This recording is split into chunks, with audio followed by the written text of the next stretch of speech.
Tai labas rytas, o tiksliau, kada jų žiūri, tai labas vakaras. Šiandien su jumis dar viena autoplius.lt paruošta apžvalga, tik ne automobilio, o elektromobilio stotelės įrengimo.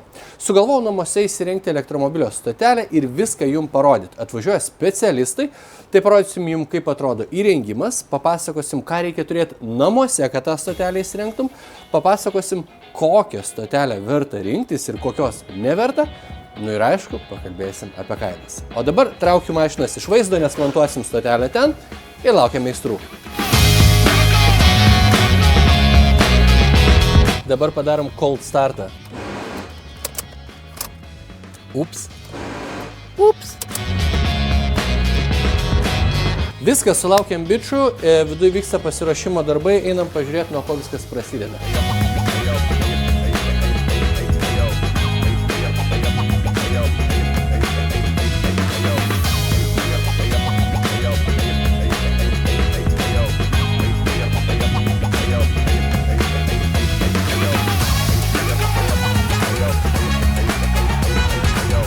Tam, kad suprastumėt, bandau paaiškinti žmogiškai žodžiais, kas čia yra. Čia yra dinaminis galios valdiklis, kuris stebi namų apkrovas ir bendrauja su įkrovimo stotele, tam, kad žinotų, kiek elektros dar gali atiduoti automobilį, o kiek reikalinga patiem namam.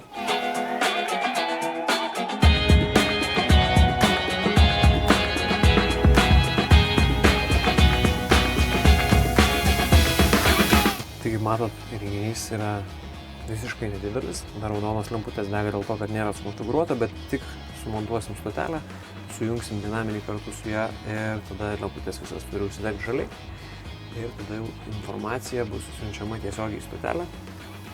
Kaip minėjau, viskas vyksta Wi-Fi būdu ir nereikėjo vedžioti jokių papildomų kabelių. Kokiam aukštėm turėtų būti? Kažkas tokio. Tai su jungtukais, ne? Panašiai. Tai Galima, pagal paskutinį, pavyzdžiui. Jo, pagal viršutinį. O vieta gera? Pagal viršutinį, pavyzdžiui, žinai, kad ir vieta tai gera, nes iš abiejų pusių gali būti, kad mašinos krausis, o 6 metrai laidas tai turėtų pasiekti.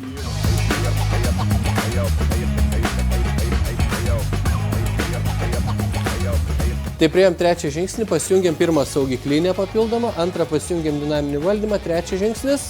Tai kol kolega vargsta su kabeliais, pajunginėjom stotelę ir beliks tik tais ją užjungti prie elektros energijos ir sujungti dinaminį valdiklį kartu su stotele ir sistema bus pajungta ir galėsim krauti automobilį.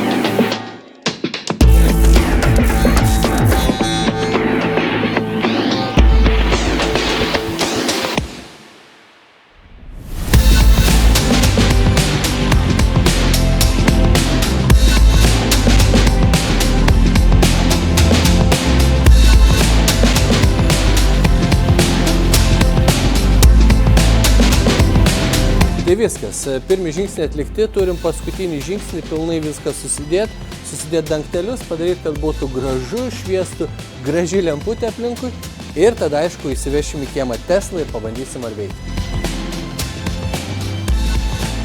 Išsiviniokim visą laidą. Ai, gražiai šviečia, nu kokia graži stotelė. Gal ką pakra, gal tau pakra, gal tau pakra. Kaip gražu, nieks nenudrošta, dar nekrauta. Apsaugos. Ai, dabar krausiu viską. Ar galėsim kišti nepataikyti? Tai viskas, Kalio komanda baigė jungti stotelę. Panašu, kad šviečia žaliai, reiškia viskas veikia, testą dar padarysim. Ką turi turėti namuose, kad apskritai turėtum galimybę įsirengti stotelę? Būtų gerai turėti elektrą, kad veiktų įkrovimo stotelę. Logikos yra tame. Tada, jeigu išeina ir yra statybų metas, tada kabelių prasivedimas labai pagelbėtų ir sutaupyti duotuoju momentu įsirengiant stotelę ir bendrai sutaupyti. Ir tada, ko reiktų, tai turimo galingumo dažnu atveju užtenka, tik tais papildomi priedėliai tos, kaip dinaminis valdiklis, apie kurį prieš tai pasakoju, jisai padeda realiai tą galios klausimą išspręsti. O bendrai Lietuvoje namų ūkiai yra pasiruošę turėti elektromobilį tiek vieną, tiek du ir laisvai jas gali krauti. Aš sakyčiau, nuo 5 kW galima jau tikrai turėti įkrovimo įrenginį. Į ką atkreipdėmėsi renkantis pačią stotelę, nes dabar pasirinkimas vis didėja, tų stotelių įvairių, į ką atkreipdėmėsi, kad paskui neprasišaučiau. Labai patogus yra dalykas integruotas kabelis. Labai daug kas iš tiesų, kas pasirenka stotelę be integruoto kabelio, susiduria su tuo, kad rytą reikia susivinioti tą kabelį, susidėti bagažinę, vakare grįžus išsivinioti, pasikrauti, pasijungti viską. Tai mes jį šiandien turim, ar ne, integruotą kabelį? Taip, mes turim jį integruotą. Šiuo atveju Vulas turi integruotą kabelį, net 6,5 metrų. Tai čia tavo atveju turim 2 parkavimo vietas, kurios pilnai šito kabelio pilnai užtektų tiek vienam automobiliui pasiekti, tiek kitam automobiliui pasiekti. Okay. Tada nutinka taip, kad turim, kaip minėjai, pats apsčiai stotelių rinkoje, bet tavo atveju, ką mes pastebėjome, ne, kad čia už sienos yra elektros skydelis, kuris yra garažui skirtas, o tada dedikuotas namų skydas yra toli. Ir namuose yra tikrai gražus remontas padarytas, kad galima būtų išnaudoti tokią situaciją kaip pas tave, kad pasijungt nuo garažo skydo ir kartu komunikuotų su tom dinaminiu valdikliu, šiaip reikėtų kitom stotelėm komunikacinio kabelio. Šiuo atveju stotelė kartu su tuo įrenginiu, kuris yra gana toli, bendrauja per cloudą. Abu įjungti į routerį, turi internetą. Wi-Fi, turi internetą ir tada per cloudą siunčia informaciją, kiek namai suvartoja, kiek duotuoju momentu gali įkrovimo stotelę pasimti ir krauti automobilį. Nu ir aišku, visiems rūpintis klausimas, kiek reikia pinigų tam pasiruošti. Suprantu, kad kiekvienas atvejis individualus, bet gal mes galime įsivardinti ribas nuo iki. Aš sakyčiau, kad nuosavam name nuo kaina prasideda apie 1200 eurų. Su įrengimu, su stotele.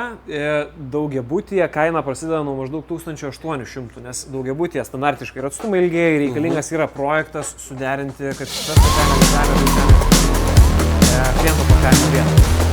Tai čia tokie rėžiai, vienareikšmiškai kaina gali kisti, ar ne, į mažesnę arba į didesnę pusę, priklausant nuo įrangos, priklausant nuo atstumo ir nuo visų kitų dedamųjų, kurios gali turėti kainos įtaką. Supratau. Reiškia, nuo 1000 su trupučiu mes galim pradėti skambinti, galvoti, klausti ir taip toliau. Bingo. Gerai, tai ačiū. Įvarykit Teslą.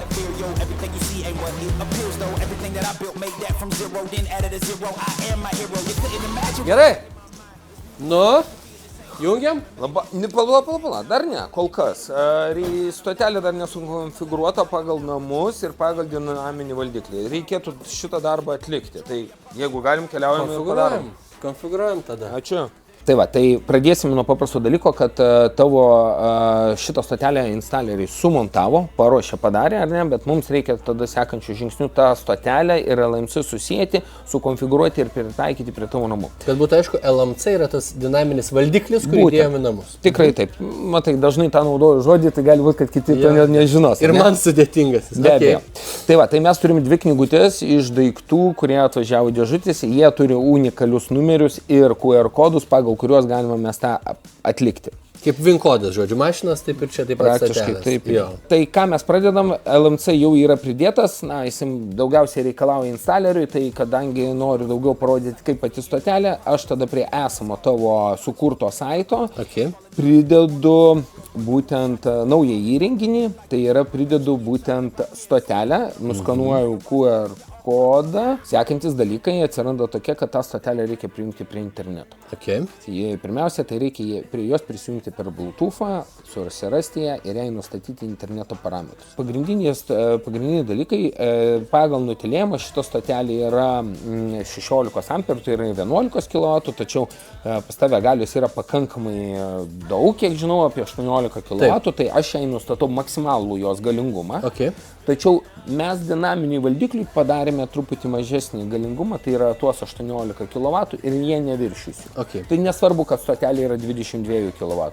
Kiti nustatymai tokie, kaip ir minėjau, yra kalėdų mauda, kurį galėsim paskui nueiti įjungsim. Jisai labai fainas ir jis labai gerai, galima ryškumą reguliuoti ir visą kitą. Padaryk ryškų, kalėdos dabar. Ateina gražus metas, reikia tą pasidaryti. Taip, kol kas yra pasiekiama stotelė, tačiau jinai nėra pilnai sukonfigūruota. Ką mums reikia pasidaryti, tai PVZ tokį dalyką, kas yra pats svarbiausias, tai yra atnaujinimai, programinis įrenginys. Softo atnaujinimas. Taip. Tada sekančių žingsnių mes, kaip ir sakėm, turim priskirti LMC. Tai mes turime vienintelį tavo LMC, mes jį prisiskiriam, tada kuris šaltinis, kad tai yra vidinis ar ne, naudojasi.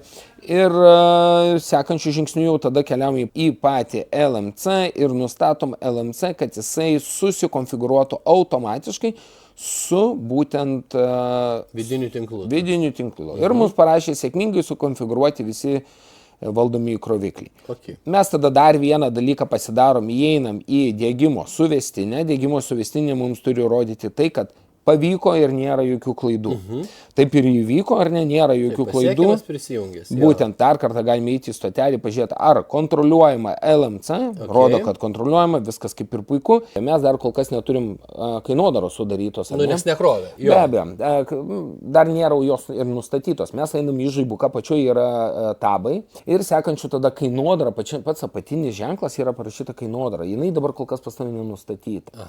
Jeigu pas tavai yra fiksuota kaina, tai viskas yra labai paprasta, ar ne? Nes jo, 25 centai dieną, 22 centai naktį, arba 25 ir vienas tarifas.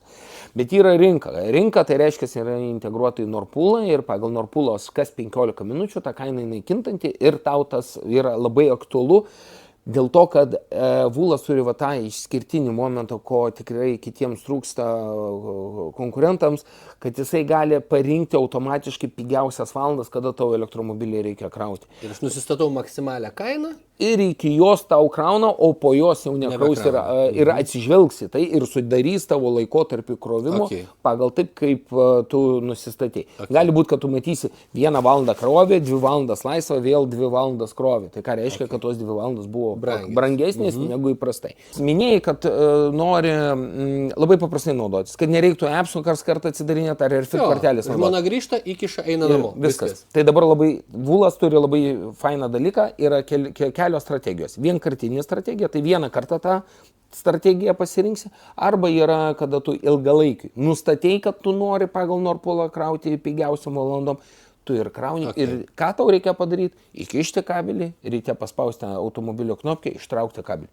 Viskas. Taip. Tu appsą realiai gali pamiršti, kaip minėjai, pusę metų, kada turi Norpoolą. Va taip ir norėtų daryti. Spaudi play mygtuką. Play mygtukas. Taip, ir va, kaip matai, vienkartinis įkrovimas, jis aktyvus tik tada, kada elektromobilis yra pajungtas.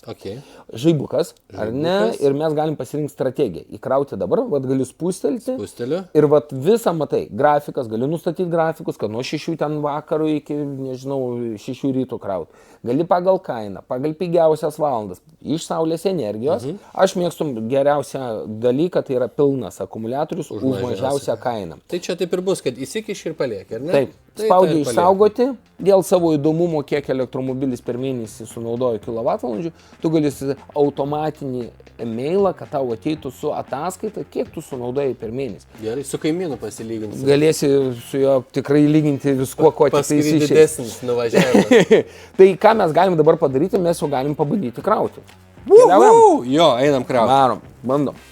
Tai tu gal atverk, aš tada pirmą kartą išdidžiai atsidaro ir tu visą... Čia kalėdas. Tai mes šiandien švenčiam kalėdas. Ir čia jis visą laiką taip mirks? Taip, geras. Ir naktį įsivaizduok, tai visai gražiai. Kalėdinį lempučių ir širdelių labai tiks mūsų namų. Gerai. Taip, nuėmi. Pirmas išdidus kartas. Čia kaip kasmino per kirpimas. Viskas, užsirakino kabelis. Stotelį pasiruošus ir jinai iš karto pradės krauti, nes mūsų dabartinė strategija yra krovimo. Kaip tau dabar tą pamatyti? Išsitrauki telefoną ir realiu laiku visą tą matai. Išsitraukiam telefoną ir... Ir mes matom, kad pradėjo krauti, ar ne? Kad įkrovimo pradėtas tokiu laiku, kaina tokia ir įkrauta tiek kilovatvalandžių. Man asmeniškai kalėdos visą laiką gražiai atrodė, tai panašu tavo vaikam irgi jinai visai patiks. Ačiū, Artūrai. Ačiū tau. Jungsiu tą pliusą, ieškosi Teslos dabar arba kitą elektromobilį. Super. Štai ir viskas, turim namuose veikiantį įkrovimą, dabar belieka išsirinkti mašiną elektrinę ir bus galima naudotis. O šiaip tikiuosi, kad buvo įdomu. Jeigu jums įdomus kokie nors kitokie su automobiliais susiję procesai, tai būtinai pakomentuokit, padarysim ir tokį video. O aš kaip visada priminsiu, kad užmestumėt laiką, pasubscribintumėt ir užsuktumėt į mūsų socialinius tinklus. Iki!